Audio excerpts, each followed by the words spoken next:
செடியாய வல்வினைகள் தீர்க்கும் திருமாலே, நெடியானே வேங்கடவா நின் கோயிலின் வாசல், அடியாரும் வானவரும் அரம்பையரும் கிடந்தியங்கும் படியாய் கிடந்து உன் போல்வாய் காண்பேனி. உலகெங்கும் இருக்கின்ற சீனிவாசன் பஞ்சாங்கம் டிவி நேயர்களுக்கு என்னுடைய பணிவான வணக்கங்கள். இன்றைய பதிவில் வரக்கூடிய குரு பெயர்ச்சியை பற்றி பார்ப்போம்.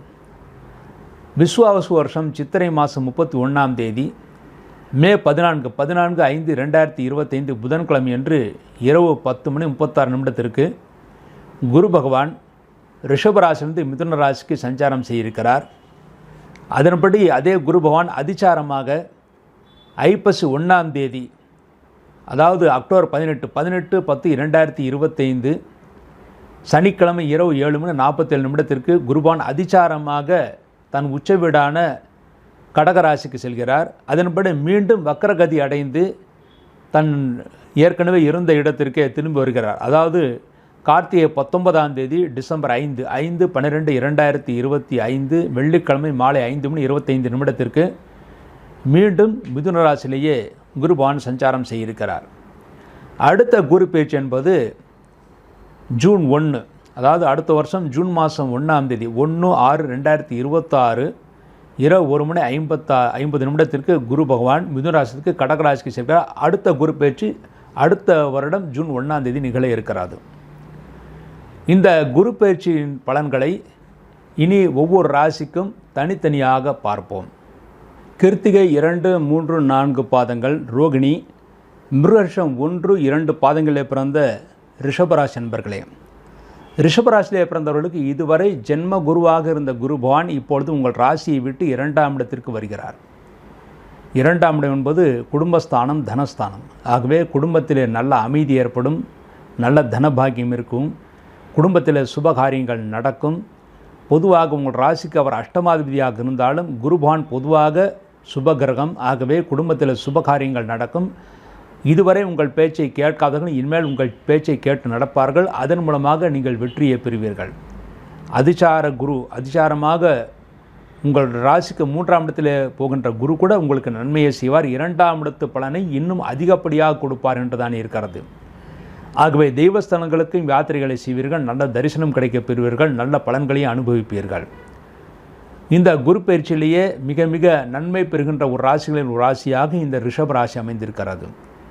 திருமணமாகாத ஆண்களுக்கும் பெண்களுக்கும் கண்டிப்பாக இந்த குரு பயிற்சியின் மூலமாக திருமணம் கைகூடும், நன்மைகளை பெறுவீர்கள். பல வருடங்களாக பார்த்து அழுத்து போனவர்களுக்கும் அழுத்து போன இந்த ரிஷபராசி அன்பர்களுக்கு கண்டிப்பாக இந்த வருடம் திருமணம் கைகூடுவதற்கான வாய்ப்புகள் இருக்கிறது.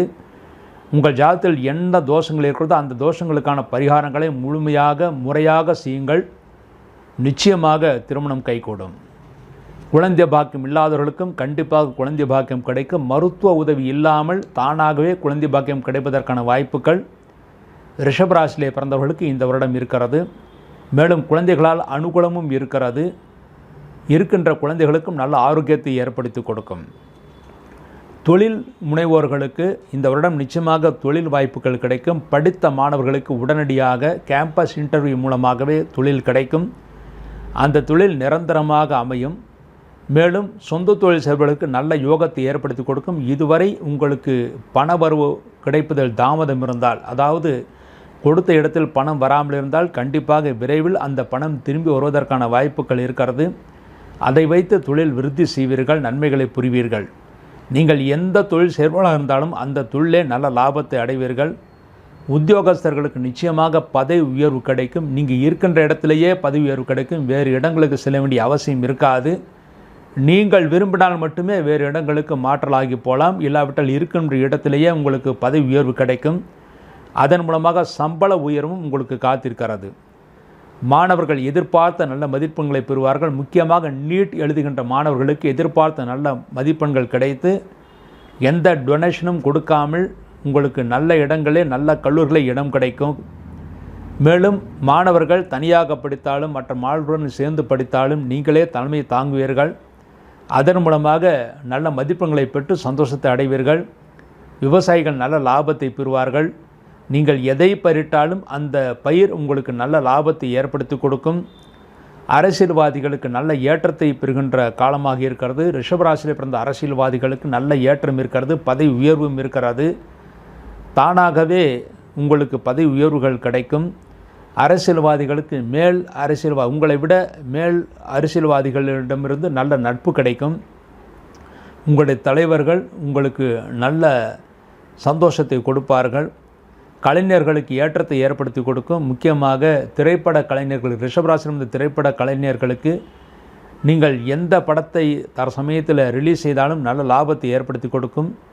பெண்களுக்கு ஏற்றத்தை ஏற்படுத்தி கொடுக்கும். இதுவரை உங்கள் பேச்சை கேட்காத கணவன்மார்கள் கூட இனிமேல் உங்கள் பேச்சை கேட்பார்கள். அதன் மூலமாக சந்தோஷத்தை அடைவீர்கள். உங்கள் குழந்தைகளுக்கு நல்ல ஏற்றத்தை ஏற்படுத்தி கொடுக்கும். வீடுமனை வாங்க விரும்புபவர்களுக்கு நிச்சயமாக வீடுமனை வாங்கும் யோகம் இருக்கிறது. புதிய வாகனங்கள் வாங்குவதற்கான வாய்ப்புகள் இருக்கிறது. பழைய வாகனத்தை விற்று வேறு வாகனத்தை வாங்கக்கூடிய சூழ்நிலைகளும் உருவாகும். 2ஆம் இடத்தில் குரு பகவான் இருந்து இந்த குரு பகவான் உங்கள் ராசிக்கு 6ஆம் இடத்தை பார்வையிடுகிறார். ஆகவே எதிரிகளை வெல்லக்கூடிய பரிபூர்ண ஆற்றல் உங்களுக்கு கிடைக்கும். தொழில் போட்டியிலே வெற்றியை ஏற்படுத்தி கொடுக்கும். உங்கள் ஆரோக்கியத்திற்கு தகுந்த மருத்துவம் கிடைத்து நீங்கள் ஆரோக்கியமாக திகழ்வீர்கள். 8ஆம் இடத்தை இந்த குருவான் பார்வையிடுகிறார். ஆகவே இதுவரை உங்களுக்கு நிரந்தர நோய்கள் இருந்திருந்தாலும் அந்த நிரந்தர நோய்களுக்கான மருத்துவம் கிடைத்து அந்த நோய்கள் தீரும், நன்மைகளை பெறுவீர்கள். உங்கள் ராசிக்கு 10ஆம் இடத்தை குருவான் பார்வையிடுகிறார். தொழில்துறையிலே புது முயற்சிகளை செல்லாம், அந்த முயற்சியிலே வெற்றியை பெறுவீர்கள், சந்தோஷத்தை அடைவீர்கள். 10ஆம் இடத்தை குருவான் பார்வையிடுவதனால் பூர்வ புண்ணிய சொத்துக்களும் கிடைக்கும். குழந்தை பாக்கியம் இல்லாதவர் குழந்தை பாக்கியம் கிடைக்கும். சந்தோஷத்தை ஏற்படுத்தி கொடுக்கும். இந்த குரு பேச்சின் மூலமாக ரிஷபராசியில் பிறந்தவர்கள் இருக்கின்ற வேறு ராசிகளை விட அதிகமான நல்ல பலன்களான 90% நன்மைகளை பெறுவார்கள் என்பது உறுதி. ரிஷபராசியிலே பிறந்து கிருத்திகை 2, 3, 4 பாதங்களிலே பிறந்த ரிஷபராசி நண்பர்கள் மேலும் சிறப்பை பெற வேண்டும் என்பதற்காக திருச்சிக்கு அருகில் இருக்கின்ற வயலூர் என்ற ஊர், அங்கே இருக்கின்ற முருகப்பெருமானை வணங்கிவிட்டு வருவது மிகவும் சிறப்பானது. அதுவும் உங்களுடைய ஜென்ம நட்சத்திரத்திலே வணங்கிவிட்டு வருவது சிறப்பு. அடுத்து ரோகிணி நட்சத்திரத்தில் பிறந்தவர்கள், ரிஷபராசியில் ரோகிணி நட்சத்திரத்தில் பிறந்தவர்கள் ஒரு முறை ரோகிணி நட்சத்திரம் என்று குருவாயூர் சென்று குருவாயூரப்பனை தரிசனம் செய்துவிட்டு வர வேண்டும். இல்லாவிட்டால் தஞ்சைக்கு அருகில் இருக்கின்ற மன்னார்குடி ராஜகோபால் கோயில், அதாவது மன்னார்குடியில் இருக்கிற ராஜகோபால சுவாமி கோயில், அங்கே சென்று ராஜகோபாலர் கிருஷ்ணரை வணங்கிவிட்டு வர வேண்டும். அதன் மூலமாக ரோகிணியில் பிறந்தவர்கள் முழுமையான நன்மைகளையும் சந்தோஷத்தையும் அடைவார்கள். மிருகஷீரம் நட்சத்திரத்தில் பிறந்தவர்கள் திங்களூர் என்ற ஊருக்கு சென்று, அதாவது தஞ்சை மாவட்டத்தில் இருக்கிறது திங்களூர் என்ற ஊர், அங்கே சென்று சந்திர சூடேஸ்வரரை வணங்கிவிட்டு வர வேண்டும். அதன் மூலமாக நன்மைகளை பெறுவார்கள். இந்த ராசியிலே பிறந்தவர்களுக்கு எல்லா வகையிலும் சிறப்பான அந்தஸ்தையும் புகழையும் பெறுவார்கள். மேலும் இந்த ராசியிலே பிறந்தவர்கள் ஒரு முறை குலதெய்வ கோயிலுக்கு சென்று உங்களுக்கு பிடித்தமான எந்த நாளிலோ அல்லது உங்கள் ஜென்ம நட்சத்திர குலதெய்வ கோயிலுக்கு சென்று பொங்கல் வைத்து பூஜை செய்து விட்டு வந்தாலும் எல்லா வகையிலும் சிறப்பான அந்தஸ்தையும் புகழையும் பெற்று அடுத்த குரு பேச்சு வரை நன்மைகளை அடைந்து சந்தோஷத்தை அடைவார்கள் என்பது உறுதி.